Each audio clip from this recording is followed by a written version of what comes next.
का अटैक हुआ था और हम लोग काफी ज्यादा परेशान थे। बीपी बहुत ज्यादा शूट कर गया था और मेरे अब्बू की भी डेथ इसी तरह हुई थी। तब हमें पता नहीं था क्योंकि अब्बू का पूरी जब तक वो उन्होंने अपनी जिंदगी गुजारी उन्हें कभी बीपी हाई का कोई इशू नहीं हुआ। और जब अम्मी का ब्लड प्रेशर हाई हुआ तो हम लोग बहुत ज्यादा परेशान हो गए। सुबह को हमें ये लगा कि सिर्फ ये महज एक स्वेलिंग है क्योंकि अक्सर फेस पे स्वेलिंग हो जाती है। लेकिन जब टाइम गुजरा हमें थोड़ा सा हमें सबने यही पूछा कि आप लोगों ने बहुत जल्दी रिकवर किया होगा, फौरन आप लोग डॉक्टर के पास चले गए। लेकिन ऐसा कुछ भी नहीं था। पूरा एक दिन जो है अम्मी की ने नकरे की मेडिसिन नहीं खाई थी क्योंकि भाई को बुलाया। हम लोग वहाँ पे गए जनरल के, पहले हम लोग सर्वस चले गए। सर्वस वालों ने हमें मेडिसिन दी और 192 बीपी था, उन्होंने फिर हमें वापस भेज दिया। हम लोग जनरल गए, बाद में जनरल वालों ने जब हम लोग जनरल वालों के पास गए तब 220 बीपी हो गया था। उन्होंने सारा रिकवर किया, उन्होंने 180 पे वापस भेजा। जब हम लोगों ने बोला, उन्होंने कहा इतनी जल्दी रिकवर नहीं होता, लेकिन 220 से कम हो गया और मेडिसिन हम लोगों ने दे दी है। अब आप लोग वहाँ घर जाके भी खिलाएं तो बेहतर हो जाएगा।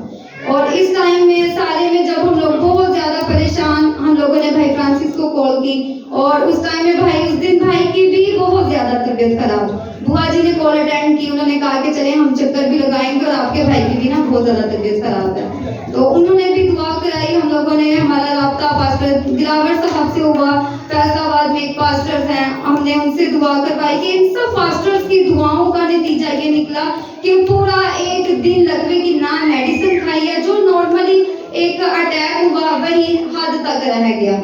और अगले दिन हम लोगों ने 9 बजे मेडिसिन हमने ली, डॉक्टर को चेक करवाया, उन्होंने मेडिसिन दी और हम लोगों ने 9:30 बजे तक वो मेडिसिन अम्मी को खिलाई। और फिर उसके बाद दिन ब दिन या शुगर का ज्यादा मसला हो गया, शुगर ज्यादा हाई हो गई, वो भी 300-400।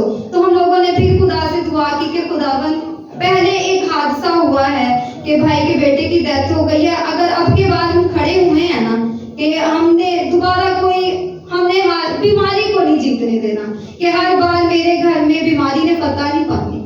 वहाँ पता अगर पानी है तो इस बार हमने तेरे पता को देखना है और तेरे जलाल को देखना है। सबने दुआएं की और सबकी दुआओं का नतीजा हुआ कि सब कुछ नॉर्मल हो गया। कुछ दिनों बाद बुखार हो गया, 3-4 दिन लगातार बुखार की वजह से हम लोग मेडिसिन भी डॉक्टर नहीं देते थे कि इन्हें पहले भी इतना मसला है और ये इतनी मेडिसिन खा रही हैं, अगर बुखार की भी हम लोगों ने थोड़ी ज्यादा हैवी डोज दे दी तो उनके लिए मसला हो जाएगा। तो हम लोग बाइबल कॉलेज में पहले भी हमने खुदावन के खून के बारे में बहुत कुछ सीखा। उस दिन भी हमारा जो भी टॉपिक होता था एंड खुदा का लहू होता था। हम लोगों की हर बात शुरू होती और आखिर में नतीजा क्या, निजात क्या, खुदा का लहू। बहुत पहले सीखा और फिर सीख रहे थे और उस टाइम में हमें उस लफ्ज खुदा के लहू की जरूरत थी। और मैंने खुदावन से यही कहा कि खुदावन, अब मैं बुखार को नहीं जानती, लकवे को नहीं जानती, मैं शुगर को नहीं जानती, मैं तुझे और तेरे लहू को जानती हूँ। मैंने जो ये लहू मांगने लगी हूँ ये किसी बैल और बछड़े का नहीं बल्कि पाक और बेऐब है। और मैं स्टडी भी कर रही हूँ, मैंने पहले भी पढ़ा है कि तेरा खून जिंदगी देता है और मैं अपनी माँ को तेरे लहू में छुपाती हूँ। मैंने अपना काम किया, अब तेरा काम है कि तू अपनी कुदरत दिखा। और उसके बाद अगले दिन से बुखार का कोई नामो निशान नहीं और अभी तक बुखार भी नहीं, कुछ भी नहीं। मौसम भी चेंज हुआ है लेकिन खुदावन ने बोल नहीं, सब कुछ भी दोबारा अटैक नहीं हुआ क्योंकि मेरे खुदावन के लहू में जिंदगी